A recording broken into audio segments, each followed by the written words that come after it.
C'était le 21 janvier dernier. La cour d'assises de la Creuse condamne à 22 ans de réclusion criminelle avec une peine de sûreté des 2/3 Frédéric Bernadi, le propre père d'Alexis, et Roland Michaud, un ami. Ils sont reconnus tous deux coupables du meurtre du jeune homme de 19 ans. Son corps est retrouvé au petit matin du 28 août 2018 en contrebas du domicile de Roland Michaud. Une culpabilité qu'il conteste toujours aujourd'hui. Les jurés de la cour d'assises de la Haute-Vienne vont donc à nouveau s'interroger sur le rôle de chacun. Serait-ce Roland Michaud, cet ami de la famille chez qui se sont retrouvés Alexis et son père? Il a déjà été condamné pour homicide en 2006. Serait-ce Frédéric Bernadi qui aurait porté le coup fatal à son fils? Il est décrit par son entourage comme impulsif et violent depuis plusieurs années.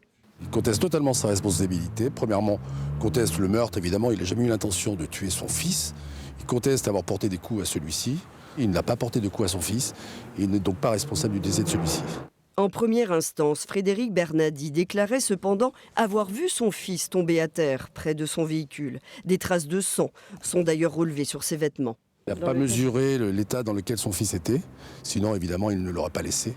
Et je pense que l'alcool ne l'a pas rendu, évidemment, lucide, comme on pouvait s'attendre d'un père à l'égard de son fils. Si aucun des deux n'a reconnu avoir asséné de coups, c'est pourtant bien la qualification de meurtre qui est retenue par le premier jury.